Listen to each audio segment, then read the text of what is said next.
நாங்கள் முதலில் அறிந்து கொள்ள வேண்டும். என்ன தலைப்பில் விவாதம் இடம்பெற்றாலும் அதில் சமூக நலன் தங்கியிருக்கின்றது. ஒரு சட்டத்தரணி அல்லது ஒரு சட்டவாளர் தன்னுடைய வாத திறமையின் மூலம் ஒரு குற்றவாளியை கூட நிரபராதியாக வெளியில் எடுத்துவிட முடியும். ஆனால் சமூக நீதியிலிருந்து அவர் தப்பிவிட முடியாது. இங்கே வாத திறமைகளுக்கு இந்த இடத்தில் இந்த சந்தர்ப்பத்தில் நாங்கள் முன்னுரிமை கொடுத்தாலும் உண்மையான சமூக நீதியை கருத்தில் கொண்டுதான் நீதி வழங்க வேண்டியவர்களாக இருக்கின்றோம். அந்த வகையில் நீங்கள் எடுத்துக்கொண்டிருக்கின்ற இந்த தலைப்பு மாணவர்களின் எதிர்கால கல்வி வளர்ச்சிக்கு காரணமானவர்கள் ஆசிரியர்களா பெற்றோர்களா? அந்த வகையில் குழுவோடைய தலைவர் கரிதன் அவர்களை அன்போடு அழைக்கின்றேன். விவாதத்தை ஆரம்பிக்குமாறு. நன்றி.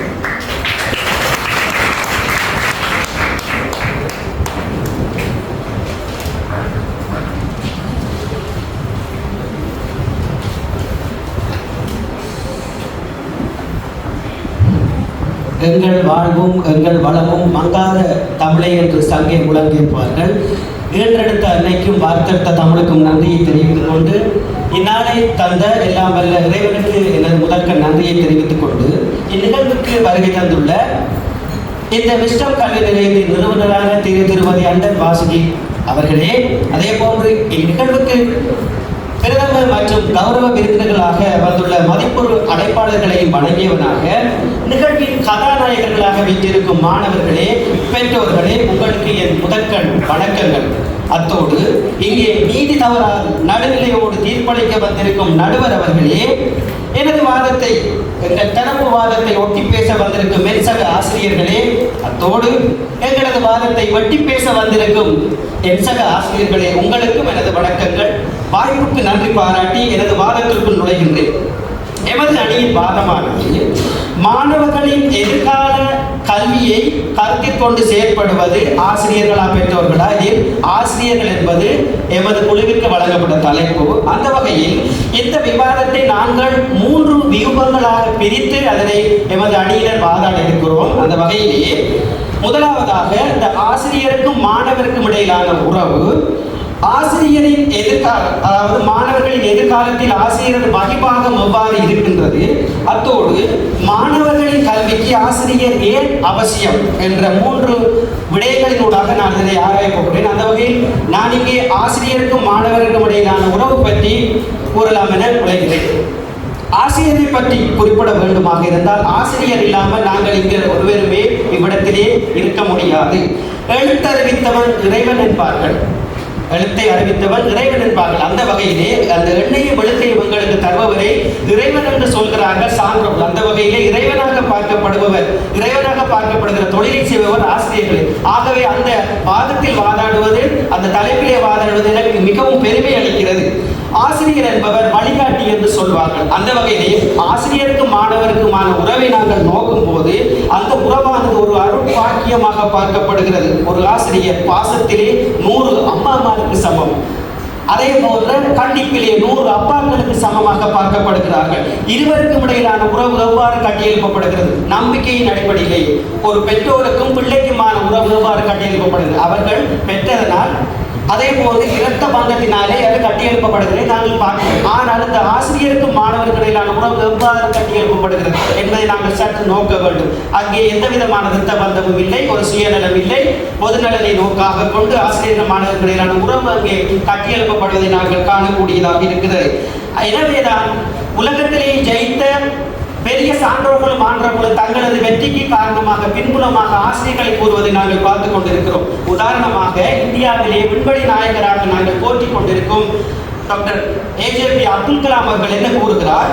பெற்றோரை விட, இங்கே கவனிக்க வேண்டும், பெற்றோரை விட தன்னை இந்த உலகிற்கு அறிமுகப்படுத்தியவர்கள் ஆசிரியர் தான். தனது ஆசிரியரான சிவசுப்பிரமணியம் அவர்களை அவர் போற்றி புகழ்கிறார். தனது ஆசிரியரால் தான் நான் இந்த உலகிற்கு வந்தேன், இந்த உலகம் என்னை கண்டுகொண்டது ஆசிரியரால் தான் என்று கூறுகிறார். அதே போன்று தமிழகத்தின் முதல்வராக இருந்த பேரறிஞர் அண்ணா அவர்களும் கூறுகிறார், நாட்டிற்கு செல்வத்தை தேடித்தவர்கள் ஒன்று யாராவது இருந்தால் அது ஆசிரியர்களாக மட்டுமே இருக்க முடியும் என்று கூறுவதனூடாக ஆசிரியர் சிறப்பை நாங்கள் இதனூடாக அறிந்து கொள்ளக்கூடியதாக இருக்கும். வரலாற்றிலே நாங்கள் பார்க்கின்ற நெப்போலியனாக இருந்தாலும் சரி, மகா அலெக்சாண்டராக இருந்தாலும் சரி, அவர்கள் அந்த வெற்றிக்கு அவர்கள் வரலாற்றில் இன்று வரைக்கும் பேசும் அளவுக்கு இருப்பதற்கு காரணமாக இருப்பது என்ன? அவர்களது அந்த ஆசிரியத்துவத்தின் உறவை புரிந்து கொண்டு அதன் தாற்பயத்தை புரிந்து கொண்டு அவர்கள் அதற்கு ஏற்ற மாதிரி நடந்ததால் தான் அவர்கள் அந்த வெற்றியை சுவைத்திருக்கிறார்கள் என்பதை நாங்கள் இங்கே அறிந்து கொள்ள வேண்டும். ஆகவே பெற்றோர்கள் தான் பெற்ற பிள்ளைதான் முன்னேற வேண்டும் என்று நினைக்கையில் ஆசிரியர்கள் அவ்வாறாக இருக்கிறார்கள். தனது வகுப்பிலே இருக்கிற அனைத்து பிள்ளைகளுமே முன்னேற வேண்டும் என்று நினைக்கிறார்கள். ஆசிரியரை தேர்ந்தெடுக்கிறார் ஆசிரியர். களிமண்ணாக இருக்கும் மாணவர்களை அங்கு சிற்பமாக வடிவமைக்கிறார் ஆசிரியர். எனவே ஆசிரியர் மாணவர் உறவென்பது ஏனைய எல்லா உறவையும் விடையே தாய் தந்தை என்ற பெற்றோர் உறவை விட ஒருபடி மேலே என்று தான் சொல்ல வேண்டும். ஏனென்றால் ஆசிரியர் பிள்ளைகளை பாருங்கள், விடியலிலிருந்து மதியம் வரைக்கும் பாடசாலை, மதியத்திலிருந்து இரவு வேளை வரை பிரத்யோக வகுப்புகளை மேலதிக வகுப்புகளை இருக்கிறார்கள். உறங்கும் நேரம் வரைதான் அல்லது உறங்கும் நேரம் மட்டும்தான் உங்களோடு இருக்கிறார்கள். அப்ப அதிக நேரம் மாணவர்கள் யாருடன் செலவிடுகிறார்கள்? ஆசிரியரோடு தான் அந்த நேரத்தை செலவிடுகிறார்கள். ஆகவே அந்த வகையிலே அவ்வாறு அவர் செலவிடுகிறார்கள் என்றால் என்ன காரணம்? அவர்களுக்கு இடையிலான உறவு அந்த நம்பிக்கை ஆழமாக இருப்பதனால் தான் அவ்வாறு அமைகிறது என்று கூறி ஆசிரியர் மாணவ உறவை நான் சிறப்பாக பாராட்டுகிறேன் என்று கூறி வாய்ப்புக்கு நன்றி பாராட்டி விடைபெறுகிறேன்.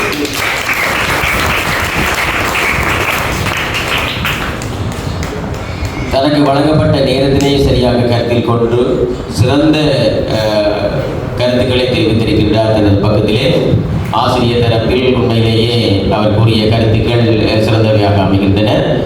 நாங்கள் பொறுத்திருந்து பார்ப்போம் எதிர்த்தரப்பினருடைய கருத்துக்களை. ஆசிரியர்கள் தான் சிறந்த மாணவர்களின் எதிர்கால கல்வியில் முக்கியமானவர்களாக இருக்கிறார்கள் என்று கூறியதை எதிர்த்து வாதாட இல்லை, பெற்றோர்கள் தான் அவருடைய கல்வி எதிர்காலத்திற்கு காரணமாக இருக்கிறார்கள் கூற வருகை தந்திருக்கின்றார். ஜெனிஷா. என் தாய்க்கும் தமிழுக்கும் முதல் வணக்கம். நடுவர்களே, பெற்றோர்களே, விருந்தினர்களே, மாணவர்களே, என் சக போட்டியாளர்களே, எதிர்த்தரப்புவாதியினரே, அனைவருக்கும் எனது மனமார்ந்த வணக்கத்தை தெரிவித்துக் கொள்கின்றேன். இன்றைய சூழலில் மாணவர்களின் வளர்ச்சியை அதிகம் கருத்தில் கொண்டு செயல்படுவது ஆசிரியர்களா மாணவர்களா? மன்னிக்கவும், ஆசிரியர்களா பெற்றோர்களா? நான் ஆணித்தரமாக கூறுகிறேன் பெற்றோர்களே என்று. உடல் உயிர் மூன்றெழுத்து. என்னை பெற்றெடுத்த அம்மா அப்பாவும் மூன்றெழுத்து தானே. அவர்கள் இல்லை என்றால் நான் இங்கு இல்லை. எனது அன்பாக ஆசிரியர் குறிப்பிட்டிருந்தார், எழுத்தறிவித்தவன் இறைவன் என்று. ஆம், மாதா பிதா குரு, அடுத்ததாக தான் தெய்வம் வருகின்றார் என்பதில் மாதா பிதாவை அறிமுகம் செய்கிறார், பிதா குருவை அறிமுகம் செய்கிறார். அங்கிருந்தே தெளிவாகிறது ஆசிரியர்களை அறிமுகம் செய்வது எங்களது பெற்றோர்கள் தானே என்று கூறிக்கொண்டு எனது விவாதத்தை தொடங்குகின்றேன். நடுவர்களே, கூறுங்கள், ஒரு குழந்தைக்கு கல்வி எப்போது ஊட்டப்படுகிறது? எங்கே ஆரம்பிக்கப்படுகிறது? கருவிலே ஊட்டப்படுகிறது. ஒரு குழந்தை பிறக்கும் போதே 90% மூளை வளர்ச்சி அடைந்துதான் பிறக்கின்றார். ஒரு குழந்தைக்கு மொழித்திறன் விருத்தி எப்போது ஆரம்பிக்கப்படுகின்றது? மாமன் அடித்தானோ மல்லிகைப்பூ செண்டாலே, அத்தை அடித்தாளோ அல்லிப்பூ செண்டாலே என்று எனது தாய் பாடினாள் அல்லவா தாலாட்டு, அங்கே ஆரம்பிக்கப்படுகின்றது. ஆக மறுபடியும் குறிப்பிடுகின்றேன், ஒரு மாணவனுக்கு முதல் ஆசிரியரே அவர்களது பெற்றோர்கள் தானே. அது மட்டுமா, ஒரு பிள்ளையின் எதிர்கால கனவை நெஞ்சில் சுமந்து கொண்டு பாடசாலையை தெரிவு செய்து ஆசிரியரை அறிமுகம் செய்து புத்தகம் புத்தகப்பை சீருடை ஏன் போசாக்கான உணவு இவற்றையெல்லாம் வழங்கி ஒரு பெற்றோர் ஒரு மாணவனை வகுப்பறைக்கு அழைத்து சென்றால் மாத்திரமே ஒரு ஆசிரியர் அவர் மாணவனை உருவாக்க முடியும். நீங்க சொல்லுங்க, கொரோனா காலத்துல எந்த பிள்ளைங்க பாடசாலைக்கு போச்சு? ஆசிரியருக்கு ஆசிரியராகவும் பெற்றோருக்கு பெற்றோராகவும் எங்களது பெற்றோர்கள் தானே இருந்தார்கள்.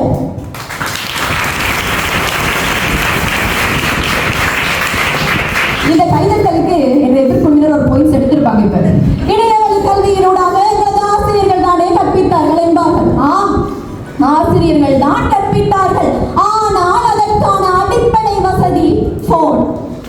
இன்டர்நெட், லேப்டாப், அமைதியான சூழல் இவற்றையெல்லாம் அந்த கஷ்டமான சூழ்நிலைகளிலும் கூட நமது பெற்றோர்கள் தானே வழங்கியிருந்தார்கள்.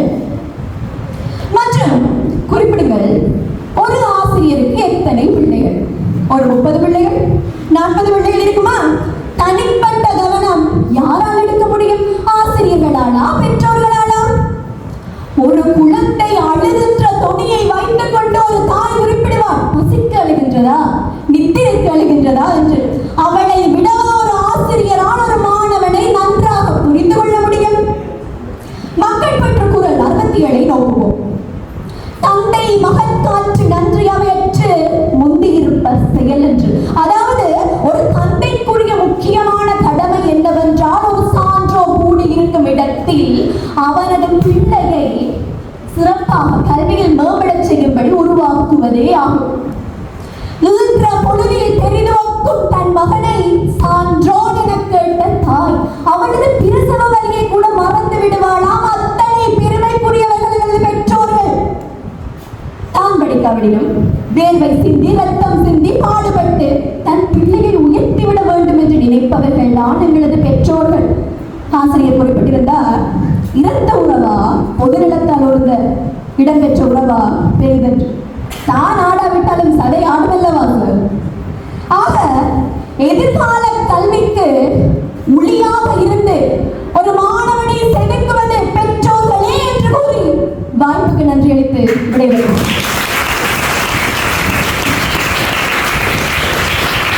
குழுவினருடைய தலைவி எனிசாவுடைய வாதம், மாணவர்களுடைய எதிர்கால கல்வியை கருத்தில் கொள்வது பெற்றோர்கள் தான் என வலிமையாக இருக்கின்றது. அந்த வகையில் சான்றோன் என கேட்கின்ற அந்த வார்த்தைகளிலே ஒரு தர்க்கம் இருக்கின்றது. சான்றோன் என ஆகுவதற்கு என்ற ஒரு கேள்வியை இங்கே நான் முன்வைக்கிறேன். அடுத்த எதிர்த்தரப்பு இதனை எவ்வாறு கையாளப் போகின்றதோ தெரியவில்லை. அடுத்த எதிர்த்தரப்புவாதியாக காந்திருப்பன் அவர்கள் வருகிறார்கள். எங்கே பார்த்து விடலாம் இந்த பலமான போட்டி எவ்வாறு அமைய போகிறது என்பதை.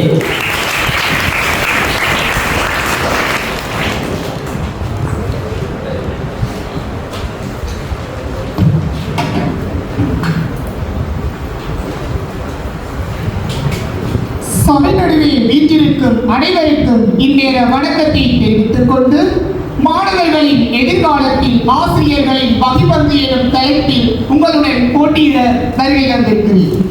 மாணவர்களின் எதிர்காலம் என்பது நமது சமூகத்தின் எதிர்காலத்தை பிரதிபலிக்கிறது.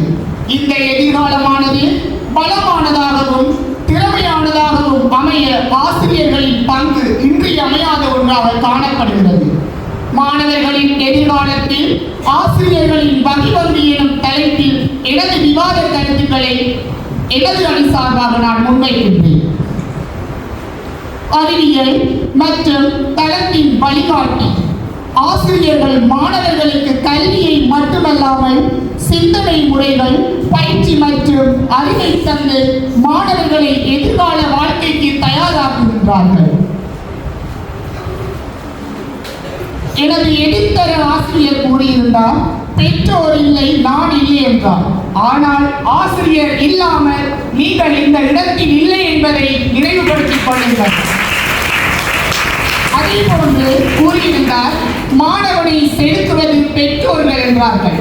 ஆனால் மாணவர்களை செதுக்கும் புலியாக நம் ஆசிரியர் குழாமில் காணப்படுகின்றனர். அந்த வகையில் நற்பண்புகளை வளர்க்கும் ஒரு நல் ஆசானாக நாமே இவ்வுலகில் காணப்படுகின்றோம். மாணவர்களுடைய நற்பண்புகள், ஒழுக்கம், நேர்மை போன்றவை ஆசிரியர்களுடைய வழிகாட்டுதலால் மட்டுமே உருவாகின்றன. அந்த வகையில் தனக்குத்தானே அரசனாகவும் மனித சமூகத்திற்கு பணியாளனாகவும் சேவகனாகவும் ஒருவர் சமூகத்தில் இருப்பாராயின் அவர் கட்டாயமாக அந்த சமூகத்தில் ஆசிரியராகத்தான் இருப்பார். எதிர்காலத்தில் எத்தகைய தொழிற்பாதையில் பயணிக்க வேண்டும் என்பது பற்றி கற்றுக் கொடுப்பது ஆசிரியர்களே. ஆனால் பெற்றோர்கள் தங்களது விருப்பத்திற்கு ஏற்ற மாதிரி பிள்ளைகளிடம் அவர்களது கனவை திணிக்கின்றார்கள். ஆனால் பிள்ளைகள் மனநிலை சோர்வடைகிறது. வருகிறார்கள். இதனை அறிந்து ஆசிரியர் குலாமே தமது மாணவர்களை எந்தெந்த துறையின் விருப்பத்திற்கு ஏற்றமாறி எதிர்கால வாழ்க்கையில் பயணிக்க வைக்கின்றார்கள். மற்றும் முன்மாதிரியாகவும் ஒரு சமூகத்தில் நடந்து கொள்பவர் ஆசிரியரே. ஆசிரியர்கள் தங்கள் நடத்தைகளால் ஒரு ரோல் மாடலாக மாறுகிறார்கள். அவர்களின் நடத்தை, நேர்மை, பொறுப்பு ஆகியவற்றை மாணவர்கள் தாமே உணர்ந்து கொண்டு சிறந்த எதிர்கால பாதையில் பயணிக்கின்றார்கள். மாணவர்களின் மனநல மேம்பாட்டில் காணப்படும் மன அழுத்தம், தேர்வு பதட்டம் என்பவற்றை கொண்டு நடத்துபவர் ஆசானி. ஆசிரியர்கள் மாணவர்களிடம் காணப்படும் மன அழுத்தம், சோர்வு என்பவற்றை இனம் கண்டு கொண்டு அதற்கு சிறந்த ஆலோசனைகளை வழங்கி சிறந்த ஒரு ஆலோசகராக திகழ்பவர் நம் ஆசானி. பின்தங்கிய மாணவர்களுக்கு ஆதரவினை அளித்து சிறந்த வாழ்க்கை பாதையில் பயணிப்பவர் நம் ஆசானி. எந்த ஒரு பாடசாலையிலும் சரி, பிரத்யேக கல்வி நிலையங்களிலும் சரி, நமது டிஸ்டன்ஸ் கல்வி நிலையத்திலும் கூட ஆசிரியர்கள் நாங்களே எங்களது பிள்ளைகளை எதிர்காலத்தில் இந்நிலையில் பயணிக்க வேண்டும் என்று இப்போதிருந்தே நாங்கள் சொல்லிக் கொடுத்துக் கொண்டுதான் இருக்கின்றோம். அதற்காக எதிர்காலத்தில் பிள்ளைகள் எந்த நிலைக்கு போக வேண்டும் என்பதற்காகவே நமது கல்வி நிலையத்தின் ஸ்தாபகர்களான அண்டன் வாசுகி அவர்கள் எங்களுக்கு இலவச கல்வியை தந்து பெரிதும் மகிழ்ச்சி அடைகின்றோம். எதிர்காலத்தில் மாற்றத்தை உருவாக்கும் உந்துதல் சக்தி கொண்டவராக பயணிப்பவர் அணியினரே. கல்வி என்பது மாற்றத்திற்கான ஒரு விதையாகும். இது யாவரும் அறிந்த உண்மையாகும். இங்கு விதை விதைப்பவன் ஆசிரியராகவே காணப்படுவான். அந்த வகையில் எனது விவாத தலைப்பிற்கான சில சிந்தனை துளிகளை நான் முன்வைக்கலாம் என்று நினைக்கின்றேன். முன்னோடி இல்லையெனில் பாதை கெட்டதாகிறது. ஆனால் அங்கு ஆசிரியர் தான் அந்த முன்னோடியாக காணப்படுவார் கட்டாயம். தகவலை யாரும் தேடி பெறலாம். ஆனால் அத்தகவலுக்கான சிறந்த விளக்கத்தை தருவது ஆசானி. புத்தகங்கள் அறிவை கொடுக்கலாம். ஆனால் புத்தகத்தில் உள்ள தகவல்களை நெஞ்சுக்குள் ஊடுருவச் செய்வது ஆசிரியர்களே. இவ்வாறு எதிர்காலத்தில் ஒரு மாணவன் தனது இலட்சிய பாதையில் என்னவாக விரும்புகிறான் என்பதை நன்கு அறிந்து கொண்டு எதிர்காலத்தில் அவனை ஒரு சிறந்த நற்பிரஜையாக ஆக்குவது நம் ஆசிரியர் குலாமே என கூறிக்கொண்டு எனது வாதத்தினை முன்வைப்பதற்கு வாய்ப்பளித்த நடுவர் அவர்களுக்கும் என் அணியின் சார்பாகவும் எனது எதிரணியின் சார்பாகவும் நன்றி கூறி எனது விவாதத்தினை முடிப்பதில் நான் நன்றி.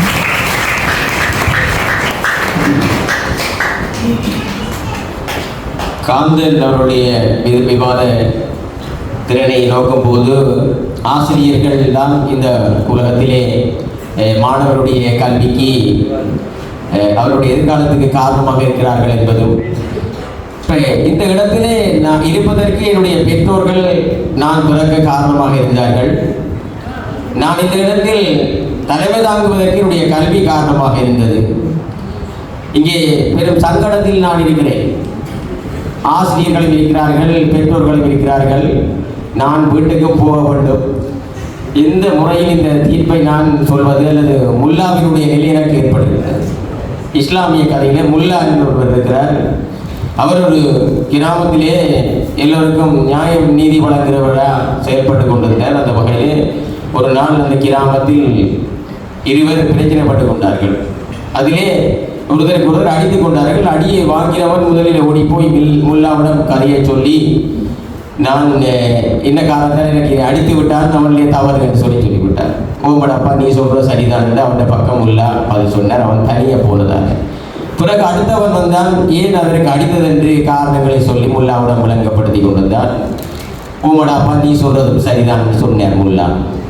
இது ரெண்டையும் சமைச்சு கொண்டு கிச்சனில் இருந்த முல்லாவுடைய மனைவி எண்ணல் வழியாக காது கொடுத்து திறந்து கொண்டிருந்தாள்.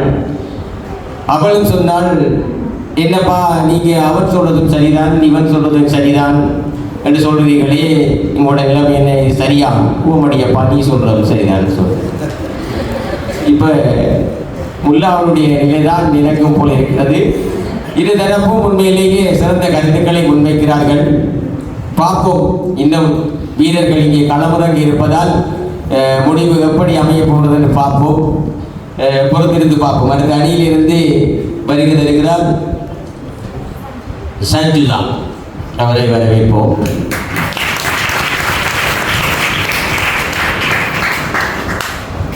இங்கு வருகை தந்திருக்கும் அனைவருக்கும் எனது இந்நேர முதற்கண் வணக்கத்தை தெரிவித்துக் கொள்கின்றேன். எனது எதிர்த்தரப்பு ஆசிரியர் கூறியிருந்தார், விதை விதைத்தவன் ஆசானா, அந்த விதை எங்கு விளைத்தது? பெற்றோர் பண்படுத்தப்பட்ட நிலத்தில் தானே.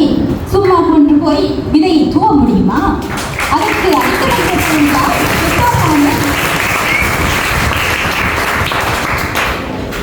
பெற்றோர்கள் தம் ஆசைகளை திணிக்கிறார்களா? ஆமாம், திணிக்கிறார்களா?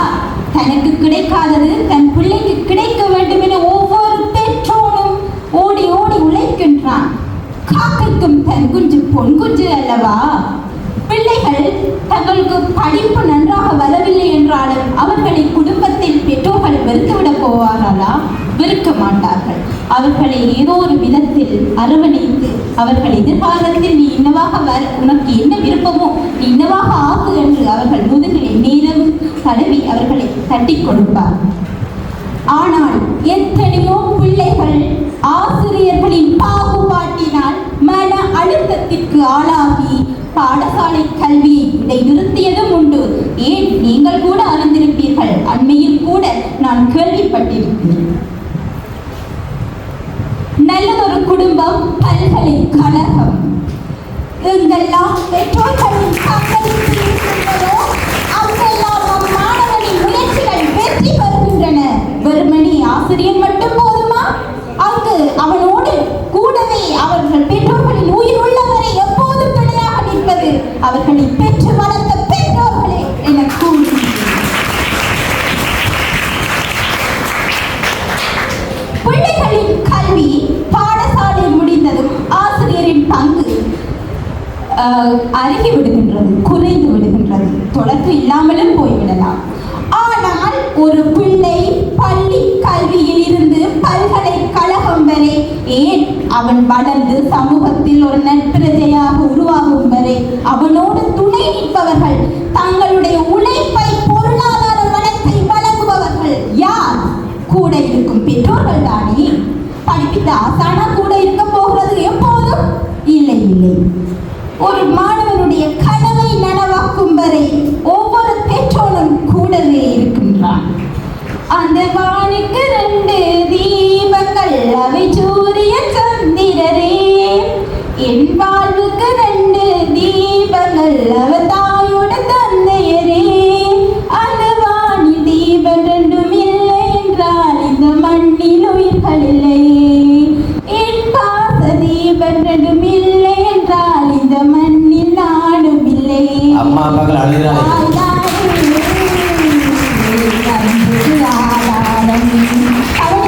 தந்தை தானே அறிவுக்கு ஆதாரம். நீங்கள் ஆதியும் அவர்கள் தான், அந்தமும் அவர்கள் தான் என கூறி விடைபெறுகின்றேன்.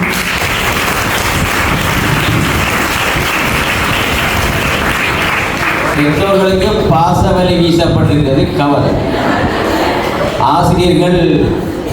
ஆசிரியர்கள் தான் மாணவரின் எதிர்கால கல்விக்கு கருத்தில் கொண்டு செயல்படுவார்கள் என்பதை சஞ்சுதாவுடைய கருத்துக்களை முறியடிக்க வர இருக்கிறார்கள். குழு ஒன்றிலிருந்து வர்ஷா, பார்த்து விடலாம் வர்ஷாவுடைய வாதங்களையும்.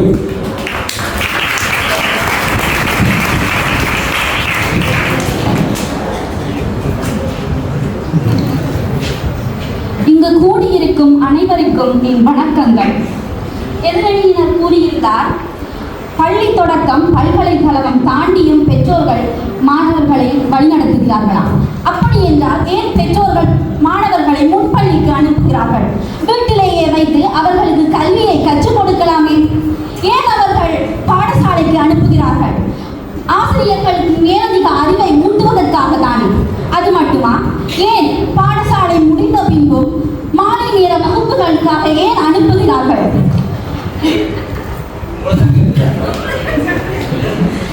இலவசமாக கிடைக்கும் மாலை நேர வகுப்புகளுக்கோ அல்லது காசு கட்டணங்களை செலுத்தியோ அல்லது பாடசாலைகளிலே வழங்கப்படும் மேலதிகமாக வகுப்பறைகளுக்கோ ஏன் மாணவர்களை பெற்றோர்கள் அனுப்புகிறார்கள்?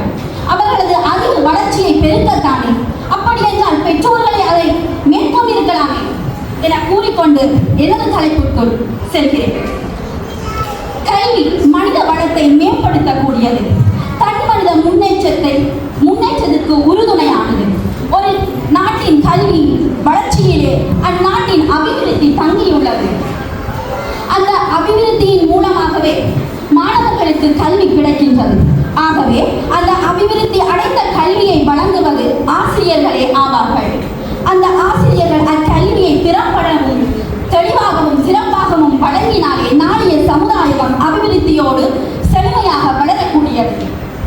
ஒரு மாணவனின் வகுப்பறை சூழலை அவனுக்கு ஏற்ற மனநிலையில் ஒழுங்குபடுத்தி அவனது ஐயப்பாடுகளை தீர்த்து அவன் வினாவும் பாட ரீதியான வினாக்களுக்கும் அவனது சிந்தனைக்கு எட்டிய ஐயங்களுடைய வினாக்களுக்கும் ஒரு முறை அல்ல பல முறை அல்ல எண்ணற்ற முறை அவனுக்கு தெளிவாக விளங்கும் வகையில் விளக்கமாக கூறி அவனது ஐயப்பாடுகளை தீர்க்கின்றார்கள். பரீட்சை பெருபேச்சை மட்டுமின்றி அவனுடைய ஆளுமை திறமைகளையும் தனிப்பட்ட ரீதியான திறமைகளையும் கண்டறிந்து பயிற்சி அளித்து நெறிப்படுத்தி அவனது எதிர்கால வளர்ச்சிக்கு வித்திடுகின்றார்கள். எத்துறையில் இவன் வில்லாளன் என அறிந்து பித்தகன் என அறிந்து ஒரு பொறியியலாளராகவோ அல்லது ஆசிரியராகவோ அல்லது ஓவியனாகவோ அல்லது சிற்பியாகவோ அல்லது விளையாட்டு வீரனாகவோ என பல துறைகளில் அவனை செதுக்குகிறார்கள். மேலும் அவனுடைய திறமைகளை வெளிப்படுத்தும் சந்தர்ப்பத்தின் போது ஏற்படும் தடைகளையும் சவால்களையும் மன அழுத்தங்களையும் இவற்றையெல்லாம் கடந்து செய், அதன் பின்பு நீ தெளிவான பாதையை அடைவாய் என உந்து சக்தியாக காணப்படுகிறார்கள். இறுதியாக எனக்கு நான் வாழ்வதற்காக என் தந்தைக்கு கடமைப்படுகிறேன். ஆனால் நான் சிறப்பாக வாழ்வதற்காக என் ஆசிரியருக்கே கடமைப்பட்டிருக்கிறேன் என மாவீரன் அலெக்சாண்டரின் கூற்றுக்கு அமைய மாணவர்களின் எதிர்கால வளர்ச்சிக்கு ஆசிரியர்களை மிகவும் அதிக நேரத்தையும் சேவையையும் ஆற்றுகிறார்கள் என கூறி விடைபெறுகிறேன். நன்றி. பர்சாவுடைய வாதப்படி பெற்றோர்களாலேயே மாணவர்களுக்கு கல்வி கிடைக்கும் என்றால் ஏன் முன்பள்ளிகள் ஏன் பாடசாலைகள் சில நியாயமான கேள்விகளை உங்கள் முன் எதிரடியார் முன் வைத்திருக்கின்றார். அந்த வகையில் ஒரு பாடலை இங்கு நான் குறிப்பிடலாம் நினைக்கிறேன். கண்ணதாசனுடைய பாடல், அதாவது எந்த குழந்தையும் நல்ல குழந்தைதான் மண்ணில் பிறக்கையிலே அவன் நல்லவனாவதும் தீயவனாவதும் மண்ணை வளர்ப்பதில்லை என்று சொல்கிறார். அங்கே பெற்றோர்களை அந்த பாடல் குறிப்பிடுகின்றது. அதே பாடலில் தான் பாதை தவறிய கால்கள் விரும்பிய ஊர் சென்று சேர்வதில்லை, நல்ல பண்புதவறிய பிள்ளை பெற்றவள் பேர் சொல்லி வாழ்வதில்லை. பிள்ளையோட பேர் தன்னை பேர் சொல்லி வாழ்வதா இருந்தால் ஒழுக்கத்தை கொடுத்த ஆசிரியர் முக்கியமாக இருக்கின்றார் அந்த இடத்தில். இங்கே யார் பெற்றோரா ஆசிரியர்களா என்ற கேள்வி இங்கே இருக்கின்றது. பெற்றிருக்கலாம், நல்ல முறையில் வளர்த்திருக்கலாம், ஆனால் ஒரு அந்த பிரஜை அந்த பிள்ளை வழி தவறுவதற்கு காரணமாக இருப்பவர்கள், சரியான வழிக்கு செல்ல காரணமாக இருப்பவர்கள் யார் என்பதுதான் இங்கே கேள்வி. அந்த இடத்தில் ஆசிரியர்களா பெற்றோர்களா என்பதை இங்கே உங்களிடம் விட்டுவிட்டு விவாதத்தை தொடரலாம் என்று நினைக்கின்றேன். அந்த வகையில் எதிர்த்து வாதிட வருகின்றார் கரிஷ்மா.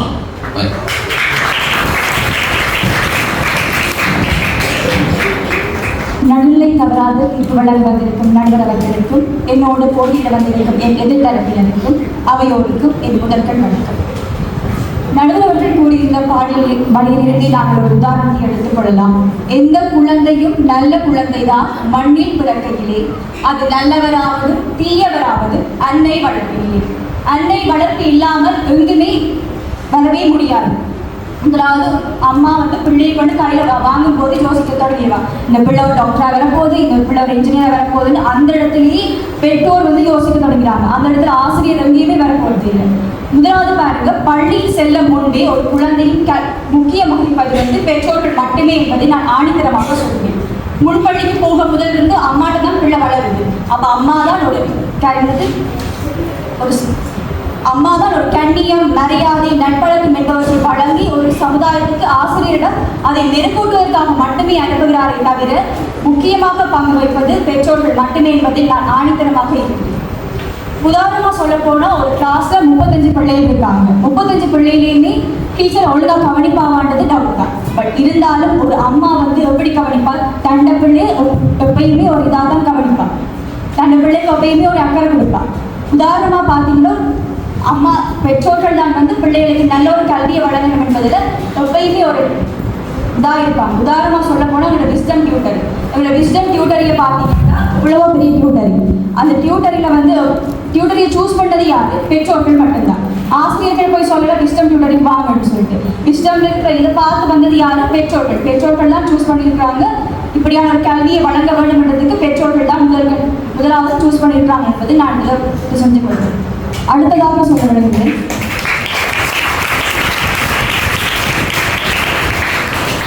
முன்பள்ளி முதல் முதுமானி பட்டம் வரை பெற்றோர்கள் தான் கூடவே இருக்கிறார்கள் பிள்ளைகளுடன். எந்த ஒரு மேடையிலேயே போனால் முதலாவது யாருக்கு நன்றி சொல்லுவாங்க? எதிர்த்தரப்பு வாதி கூட இப்போ சொல்லியிருந்தா அலெக்சாண்டர் சொல்ற கூட்டத்தில் தந்தைக்கு நன்றி சொன்ன பிறகுதான் ஆசிரியர்கள் நன்றி சொல்றார். பெற்றோர் மட்டும்தான் எப்பயுமே பிள்ளைகள வளமலையும் வாழ்விலையும் கூடவே இருக்கிறார்கள் என்பதை நான் ஆணித்தரமாக கூறி, பிள்ளைகளின் எதிர்காலத்தில் கல்வி என்பது ஒரு தீ. அதை ஆசிரியர் தொலைவிலிருந்து மட்டுமே காட்டுகிறார். ஆனால் அந்த தீயை தினமும் ஊட்டுகிறவர் பெற்றோர்களே என்று கூறி என் வாதத்தை நிறைவு செய்கின்றேன்.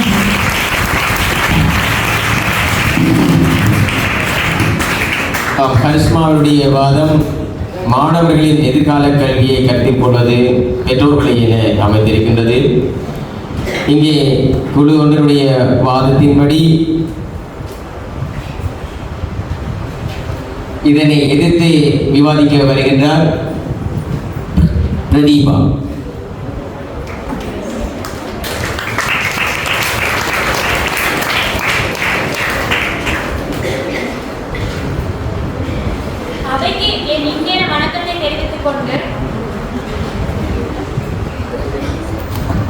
அவைக்கு என் இங்கே வணக்கத்தை தெரிவித்துக் கொண்டு என் எதிர்த்தரப்பு வாதி கூறியிருந்த ஒரு வகுப்பிலே 35 மாணவர்கள் இருப்பார்களாமா.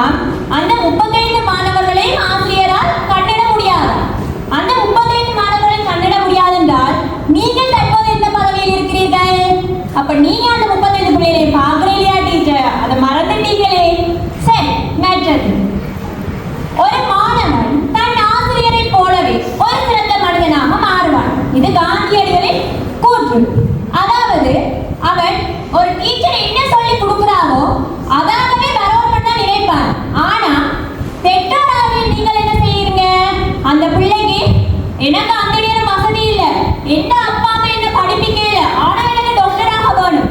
எனக்கு அந்த நேரம் வசதி இல்லை, எனக்கு ஆசை இருந்தது, ஆனா படிப்பிக்கிறதுக்கு சூழ்நிலை இல்லை, நான் டீச்சராக வர வேணும்.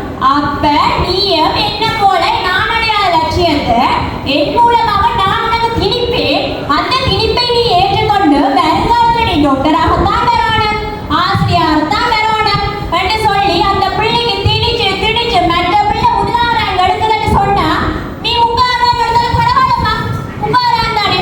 அடுத்த முறை நீ படிச்சு 25 வா, அதுக்கு அடுத்த முறை படிச்சு நீ 15 வா, அதுக்கு அடுத்த முறை 10, அப்படி ஒன்றுக்கு வான்னு சொல்லி எந்த பெற்றோர் சொல்றீங்க? அப்படி ஓகேன்னு சொன்னா ஒத்துக்கொள்ளுவாங்க மாறாக பெற்றோர். ஆனா அந்த பிள்ளைய பரவாயில்ல பிள்ளை, நீ இந்த முறை விட்டுட்ட, ஆனா உனக்கு டேலண்ட் இருக்கு, டீச்சர் நான் உனக்கு சப்போர்ட் பண்றேன், நீ தளராத, யார் என்ன சொன்னாலும் நீ கலங்காத, நாங்க ரெண்டையும் உனக்கு பக்கபலமா நிக்கிறோம். அந்த பிள்ளையோட வாழ்க்கைய அந்த ஒரு மதிப்பீட்டுல நாங்க மட்டம் தேடி காலில் போட்டு நசுக்காம அந்த பிள்ளைய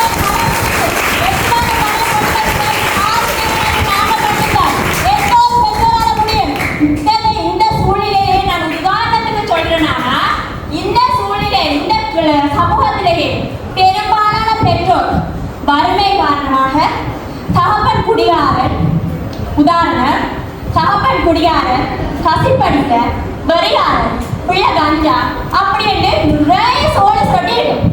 தாய் என்ன செய்வா? அக்கா இருக்கிறாள், அப்படியே கொஞ்சம் அவளை பார்க்கணும்டா, அவளை கட்டி கரை சேர்க்கணும். நீ படிப்பை விட்டு போட்டு வேலைக்கு போடுன்னு சொல்லி சொன்னா நல்ல ஊதியம் அதை வச்சு அவளை கரை சேர்க்கலாம். இல்லையா ஓமாண்டு ஒரு வீட்டுக்கு நடுவில் ஹோல்ல கதையை போட்டு ஒரு மாநாடே நடக்கும் மண்டையை கழுவி கழுவி அந்த மாநாட்டில் அவன் என்ன செய்வான்? ஏதாவது முறைக்கு ஓப்பட்டு கோயில் இந்த வேலைக்கு தான் போய் நுழைய வேண்டும் அவன் பழகிட்டுவான். அப்ப அந்த பிள்ளைய படிப்பை யார் அங்க போட்டு சுட்டெரிக்கிறது? பெற்றோர்களா ஆசிரியர்களா? ஆனால் அதே இடத்தில் அங்கள் பிரசாந்தி மிஸ்ஸை போலவ வாசுகி அண்ட நம்மளை போலவும் மண்டங்களை என்ன செய்கிறார்கள்? அவர்களை அப்படி அழிக்காதீர்கள், அவர்களது வாழ்க்கையை நாசப்படுத்தாதீர்கள் என்று சொல்லி அவர்களுக்காக இலவசமாக நாங்கள் என்ன பாடுபட்டாலும் செய்கிறோம் என்று கூறி உங்களுக்காக தங்களது அறப்பணிகளை முன்னிட்டு உங்களுக்காக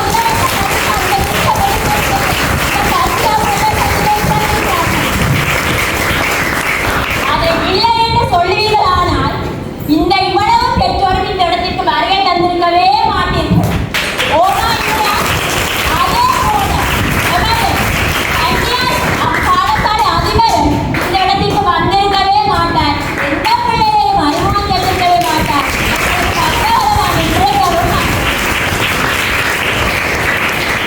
இன்னொன்று சொல்ல விரும்புகிறேன்.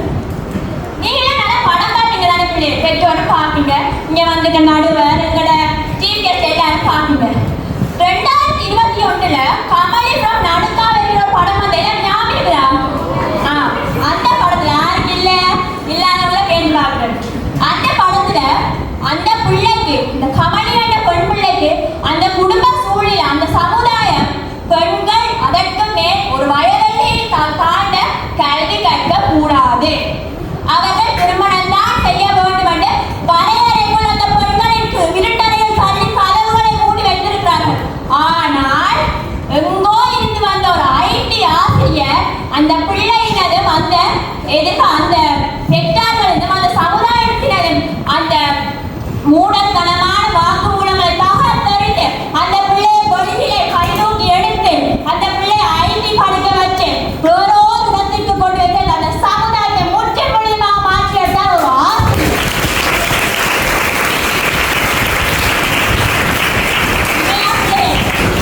நான் என்ன சொல்றேன், நான் ஆசிரியர் பெற்றோர், எனக்கு ஒரு சின்ன 4 வயசுல ஒரு மகன் இருக்கு. உண்மையா நானே இந்த பிள்ளை படிக்க மாட்டேன்.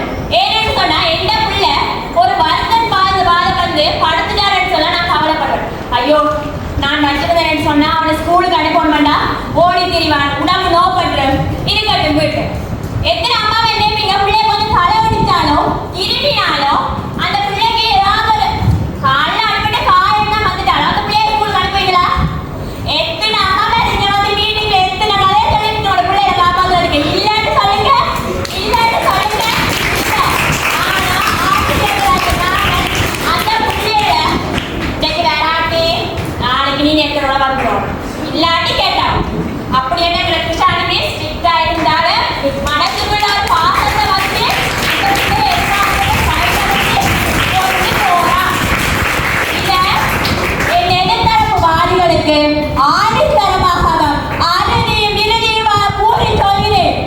கூறி செய்கிறேன் என்னவென்று எனது மாணவர் சிறார்கள் எதிர்காலத்தை கருத்தில் கொண்டு தங்களை அர்ப்பணித்து ரத்தம் சதை வேர்வை சிந்தி உழைத்து மாடாக தேய்ந்து செயல்படுபவர்கள் யார்? யார்? ஆசான்கள் மாற்றினர்கள். வாழ்க்கைக்கு நன்றி வழங்கி விடைபெறுகிறேன். நன்றி.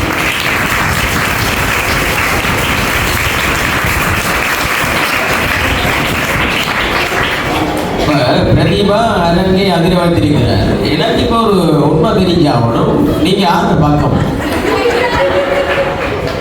எல்லாத்துக்கும் கைத தெரியும். நான் நடுவில் சரியான சிக்கல் இருக்கு, நான் கவலைப்பட்டாலும் கைத தெரியும். பெற்றோர்கள் கல்விக்கு இடையூறா இருக்கிறதாக அவனோட வாதம் என்ன? உழைக்கிறதுக்கு பிள்ளைகளை கொண்டு போறார். சில வீடுகளில் நடந்த உண்மை, பெற்றோர்கள் பிள்ளைகளை இனம் காண மாட்டார்கள். ஆசிரியர்களுக்கு தெரியும் அந்த பிள்ளைடைய என்ன திறமை இருக்கு. அவர் இனம் கண்டு அந்த பிள்ளைய பெரிய ஒரு ஆளாக மாற்றிருப்பார். ஒரு ஆசிரியர் அந்த பிள்ளையை மகானாக மாற்றிருப்பார், பெரிய புத்திஜீவியாக மாற்றிருப்பார், ஒரு சமூக தலைவராக மாற்றிருப்பார் என்றது அவனோட வாதம். நீங்கள் குடும்பத்தினுடைய பாரத்தை சுமப்பதற்காக பிள்ளைகளுடைய கல்வியை இடைநிறுத்துவீர்கள் என்பது அவருடைய கருத்து. அப்ப இந்த இடத்துல நீங்க பெற்றெடுத்த பிள்ளையை ஒரு சிறந்த பிரஜையா மாத்துறது ஆசிரியர் தான் என்றது பிரதிபானுடைய சுருக்கமான வாதம். அதேபோல நீங்களும் அதை கைதட்டி ஏற்றுக்கொண்ட மாதிரி உங்களுடைய அந்த நடவடிக்கைகள் இருக்கிறது. இருந்தாலும் பார்ப்போம், அடுத்து வரக்கூடிய எதிரணியினுடைய விவாதத்தை பொறுத்திருந்து பார்ப்போம். அடுத்ததாக பவுஸ்னா அவர்கள் விவாதத்தை உடைப்பதற்காக வருகின்ற எதிரணியினை போட்டு உடைக்க போறா பார்ப்போம். நடுநிலையை வகிக்க வந்திருக்கும் நடுவருக்கும் அவையினருக்கும் எனது எதிர்த்தரப்பு வாதிகளுக்கும் இந்நேர வணக்கத்தை தெரிவித்துக் கொள்கின்றேன். பார்வை எனக்கு பயமா இருக்கு.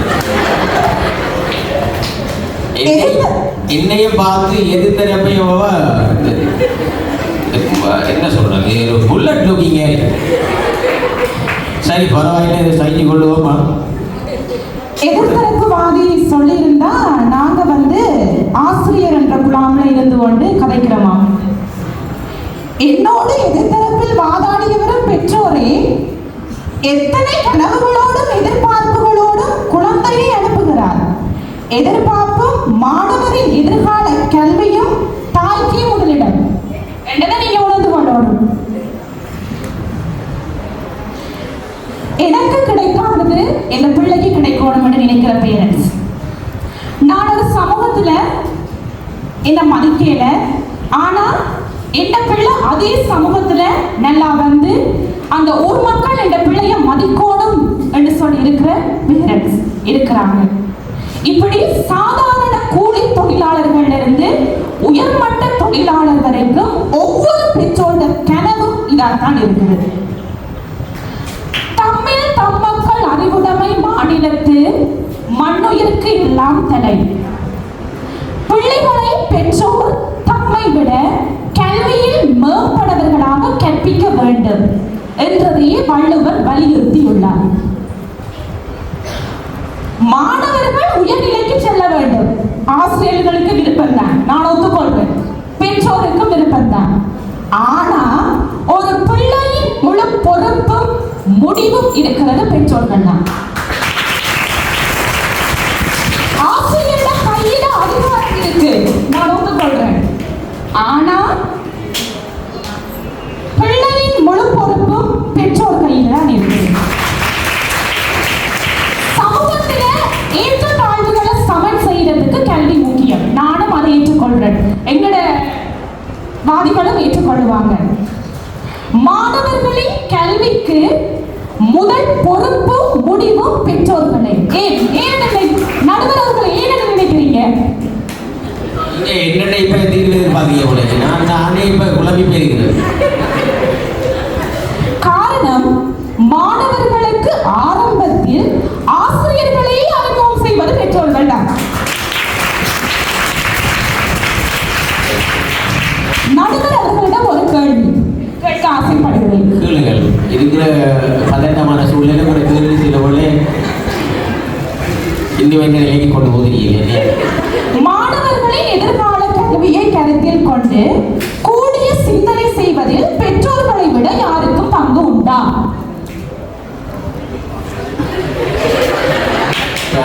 எனக்கும் பெற்றோர்கள் இருக்கிறோம், எனக்கும் ஆசிரியர்கள் இருக்கிறார்கள். ஆசிரியர் ரெண்டும் ஒரு சிக்கலான நிலைமை. இப்ப வெறும் கனவு காண்பதால நாங்கள் அந்த கனவை அடைந்து விட முடியாது. ஆசிரியர்களுக்கு இப்ப பெற்றோர்களுக்கு கனவு இருக்குதான், நியாயமா ஏற்றுக்கொள்ளும். நான் ஒரு வைத்திய கலாநிதியாக வரணும்னு அம்மா ஆசைப்பட்டார். ஆனா அது அம்மாவால முடியுமா? அதுக்கு யார் வேணும்? ஆசிரியர் வேணும். Education determines future. கல்வியே எதிர்காலத்தை நிர்ணயிக்க சொல்லுது கல்வி. அம்மாவுடைய இதயம்தான் கருவில் இருக்கிற குழந்தைக்கு பாடசாலை என்று சொல்லுது உளவியல். இப்ப எங்க நிற்கிறோம் நாங்கள்? இப்போதைக்கு இந்த கேள்விக்கான பதில் விவாதம் முடியும் வரைக்கும் என்னால் கூறிவிட முடியாது. அது நடைநிலைமைக்கு இழுக்காகும். நன்றி. போசுனா நீங்கள் தொடரலாம்.